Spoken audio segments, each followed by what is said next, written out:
Kiekvienas gyvas organizmas turi savo gyvenimo trukmę. Visi senstame, tačiau pagrindinis senėjimo procesas prasideda dėl dviejų dalykų.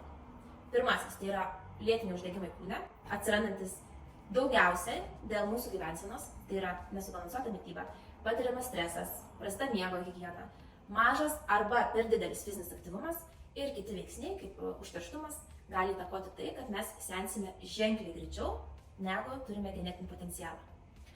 Antroji priežastis, dėl ko mes senstame, tai yra mūsų mitochondrijų, tai yra viena svarbiausių ląstelės dalių, atsakinga už visą energetiką, senėjimas.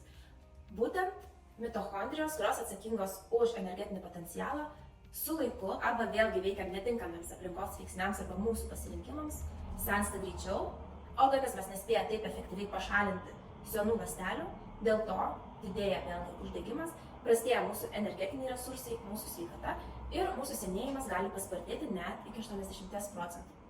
Tai yra 20% mūsų senėjimo nulemta genuose ir net 80% mes galime įtakoti patys, pasirinkdami tam tikrus sprendimus gyvenime.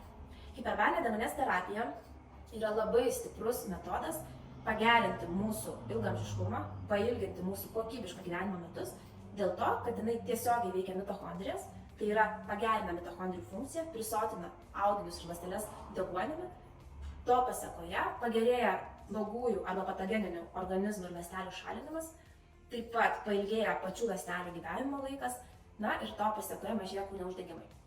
Taigi kviečiame apsilankyti hiperbarinės deguonies terapijoje, vos po 20 seansų pajusite pagerėjimą ir tai bus turbūt bene geriausia investicija savo ilgaamžiškumui ir gyvenimo bei sveikatos gerinimui.